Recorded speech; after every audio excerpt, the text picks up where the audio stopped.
Allahumma sholli wa barik ala Muhammad wa ala alihi wa sahbihi ajmain. Anak-anakku yang kami muliakan, tadi disampaikan besok soalnya dibenerin dong ya. Bagian peralatan siapa? Dipakai di atas. Oh iya, mestinya di atas harus beli ya. Ini nggak boleh bertanya. Jadi harus ngajuin proposal. Nggak usah langsung beli ya. Uangnya Pak Bur yang 10 juta itu diambil ya. Oh iya anak-anakku, insya Allah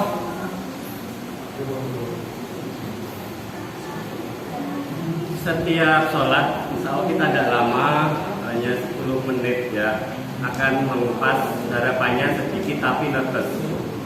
Kita mulai hari ini karena sebetulnya kita mulai dari Al-Fatihah ya. Tapi Al-Fatihah itu karena umul kitab itu berat. Kita harus punya dasar sebelumnya. Kalau tidak hanya sekedar lewat saja. Tapi momennya ini kan tadi sudah disampaikan Mas Yazid kaitannya dengan Idul Kurban.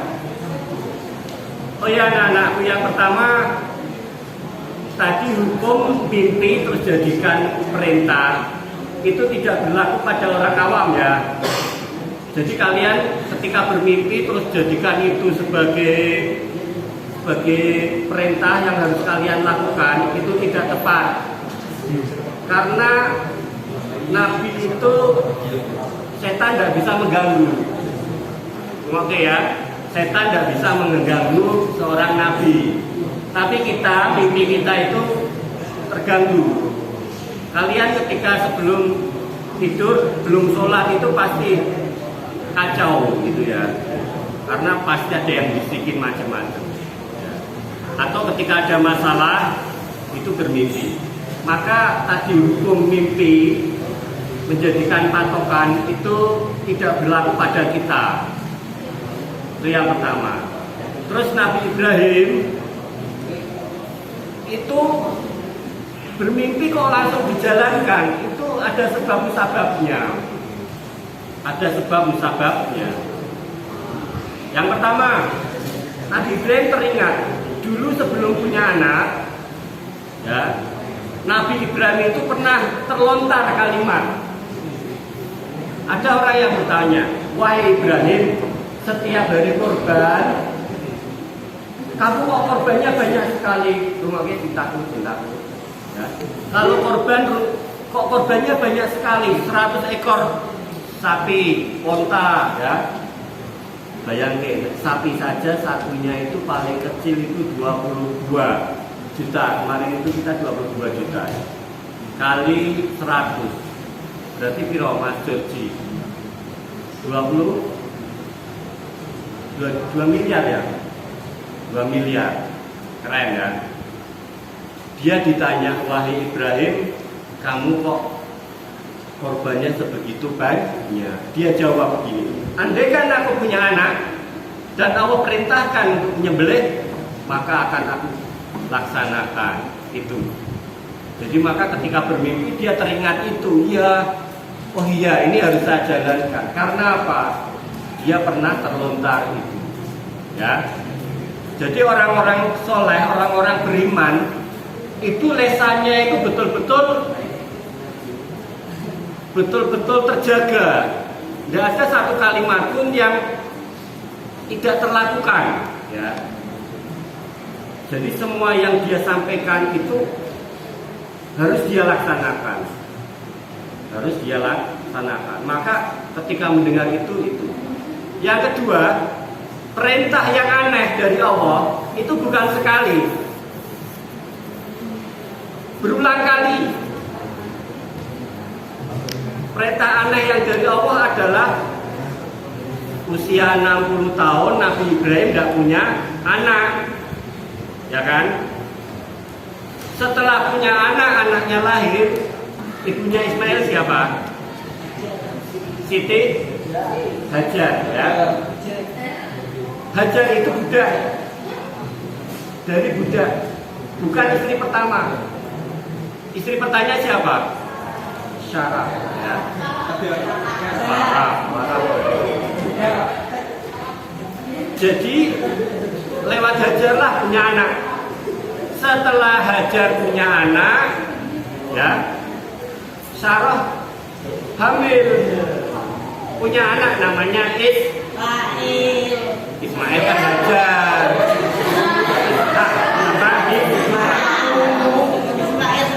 Ishak, ya. Sarah cemburu, ya.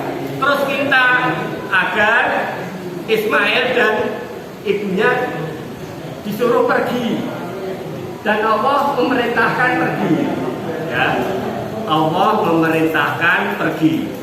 Jadi perginya di samping adalah perintah Allah, juga ada masalah karena istrinya dua, ya. Jadi sing lanang rasa gaya-gayaan, nek duwe ilmu rasa duwe mikir istri dua, ya. Itu syariat memang, tapi butuh ilmu, paham ya? Butuh ilmu. Setelah anaknya lahir, punya anak lagi, anak yang pertama, yang Ismail itu disuruh dikirimkan di suatu tempat.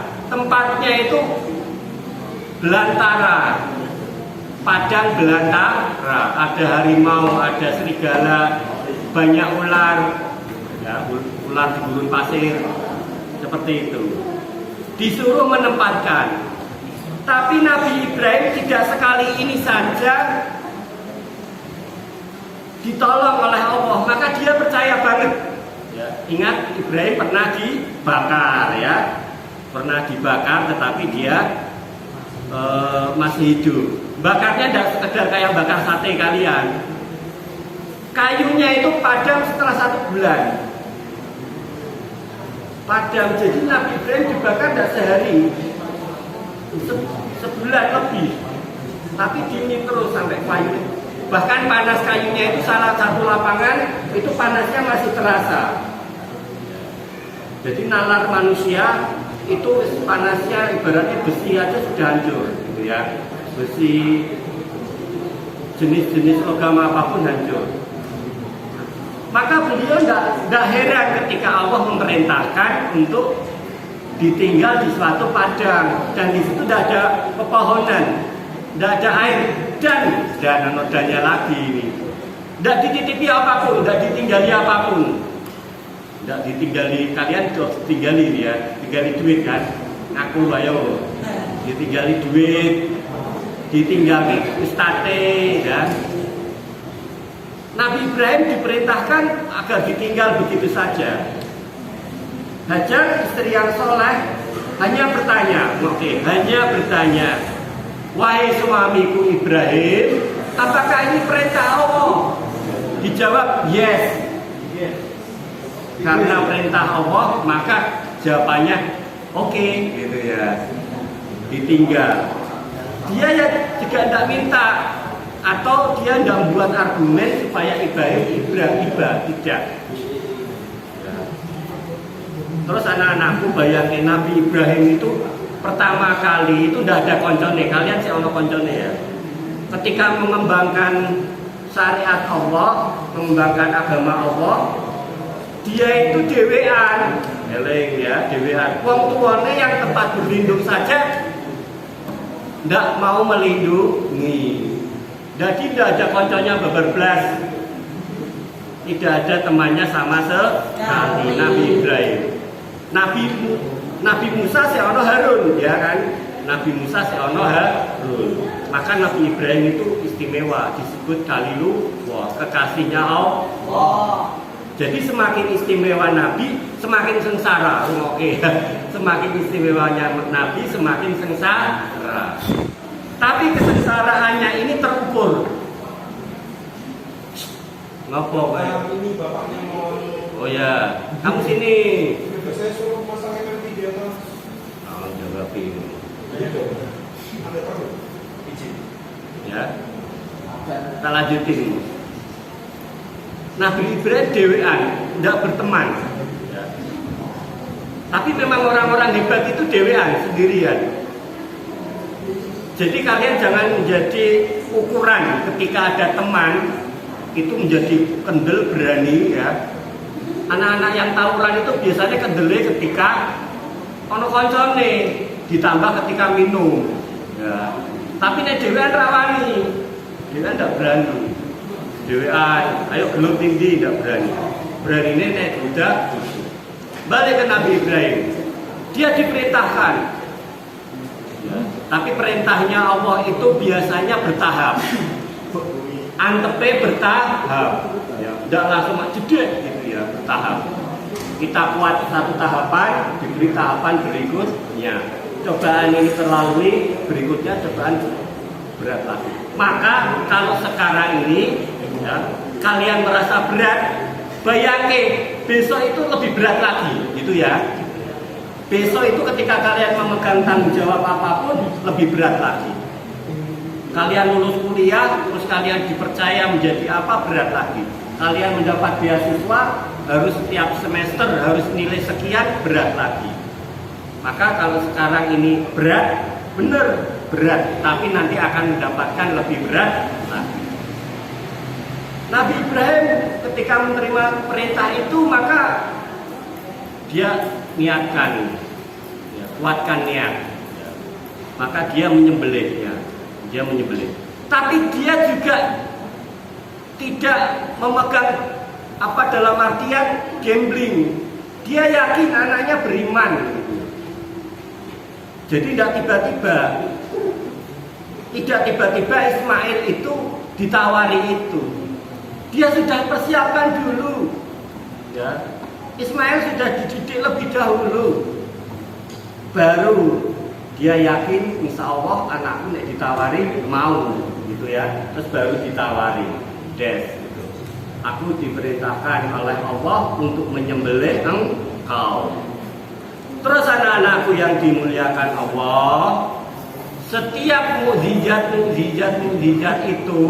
itu para nabi tidak ngerti akan datang mukjizat seperti itu. Nabi Ibrahim rumoke yang depan malah ngomong sini sayangku, pujaan hatiku, you look me, ya. Jadi tekan gitu, tekan sayangku. Ketika diberi cobaan-cobaan itu, Nabi Ibrahim tidak ngerti kalau nanti jalan keluarnya akan ada domba. Ketika dibakar, Nabi Ibrahim tidak ngerti kalau nanti akan ada jalan keluarnya dia tahan terhadap api. Tidak ngerti. Jadi mukjizat itu diberikan dalam kondisi kritis, ya, kondisi kritis. Maka kalian jangan main-main, ya. Kalian tidak boleh bermain di situ. Misalnya kalian totoan karo wong, terus dongo, minum racun gitu, ya baru mati beneran. Karena itu sunatullah kalau racun itu diminum mati gitu. Adapun Nabi Ibrahim itu memang kondisi kritis. Kondisi yang di luar sunatullah, di luar ketetapan Allah. Dia hanya berserah diri. Jadi yang ada di benaknya dia adalah ya memang Ismail akan mati, akan lepas, ya. Sudah bukan anaknya lagi. Itu anak yang dimuliakan Allah. Maka lantas untuk kita apa? Sebetulnya yang paling disayang manusia itu yang paling utama adalah harta, ya. Yang paling disayang manusia itu harta. Nabi Ibrahim yang harta sudah lolos, setiap tahun dia korban. Para nabi itu cintanya kepada harta sudah lolos. Bahkan para nabi kalau punya harta, sore punya harta, malamnya sudah tidak punya. Jadi tidur dalam kondisi tidak ada yang dicintai selain Allah. Ya, itu anak-anak. Maka korban ini bukan masalah punya uang apa tidak, tapi masalahnya kecintaan kepada Allah. Bagaimana harta itu tidak menjadi mengembang, harta tidak di dalam hati. Maka harus latihan, memang latihan. Kalian harus latihan. Jadi bukan masalah kaya miskinnya.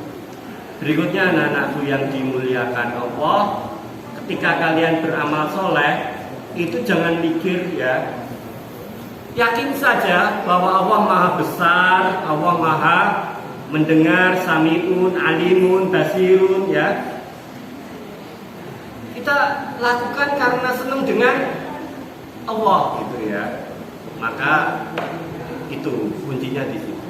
Terus yang paling pokok di sini adalah bagaimana kalian beribadah di sini, ngaji, sholat, zikir. Piye caranya kalian mencintai ngaji itu?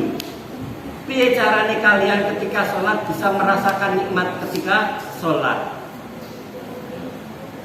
Piye caranya ketika membaca Al-Quran betul-betul nikmat membaca Al-Quran, sehingga tidak mikir dari baca Al-Quran dapat pahala.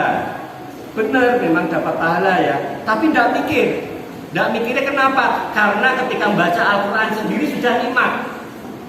Ketika membaca Al-Quran sendiri kita sudah merasakan nikmat ya.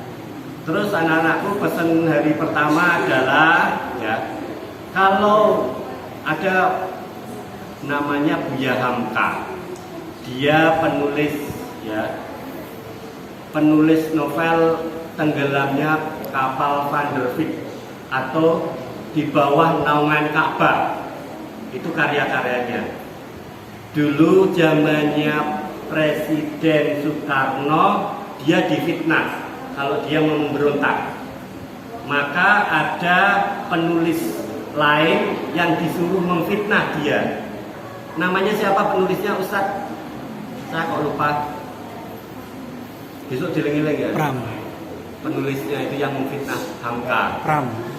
Apa? Pramudia Anantanur. Ya. Pramudia Anantanur itu penulis. Tapi oleh Presiden Soekarno disuruh jelek-jelekan Hamka ini dengan cara Buya Hamka karyanya nyontek, ya, karyanya plagiat dan sebagainya. Apa yang terjadi anakku? Dia dipenjara, Buya Hamka. Keluarganya sengsara karena royalti dari menulis itu.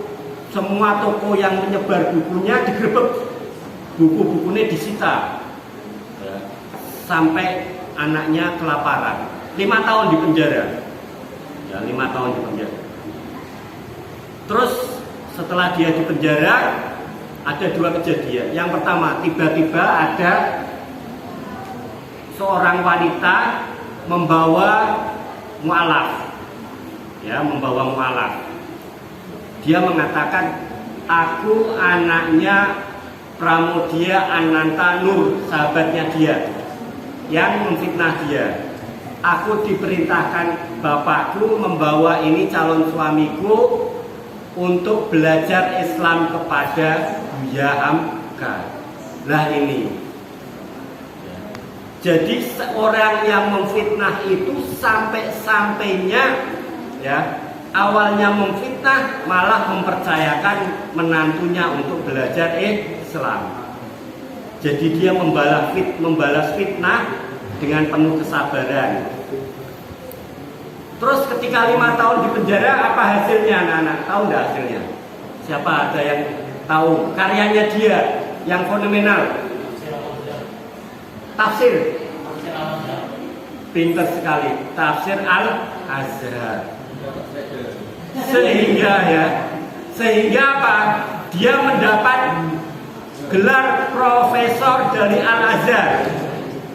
Ustadz Rizal di Al-Azhar 4 tahun, hanya dapat LC, ya.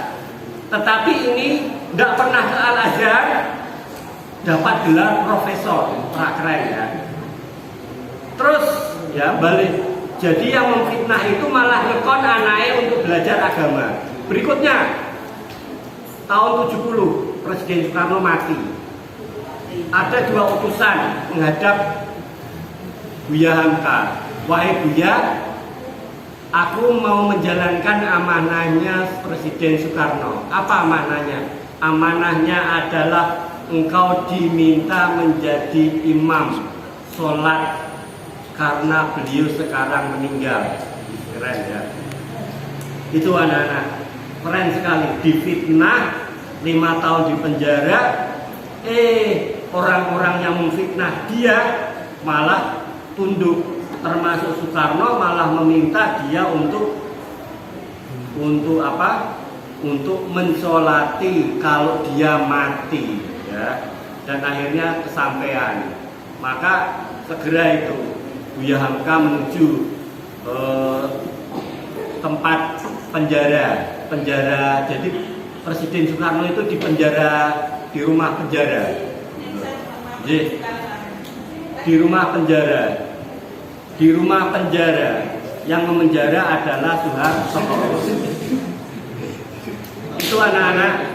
Jadi semua orang-orang hebat, jangankan kok Rasul Nabi ya. Sekelas kiai saja itu musibahnya mengikuti.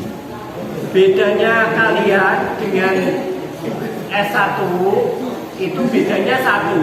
S1 itu ujiannya lebih banyak ketimbang kalian. Bedanya yang S1 dengan S2, ujiannya yang S2 dia mendapatkan ujian lebih baik. Itu terima kasih untuk yang baru-baru, ikhlaskan ya pelan-pelan. Untuk kakak kelas ojo membuli. Kalau kalian membuli itu sama dengan kalian menghalang-halangi ke masjid Allah, dan itu dosanya berat. Gitu ya. Tolong dipandu ya, tolong bersamai. Terima kasih. Wassalamualaikum warahmatullahi wabarakatuh.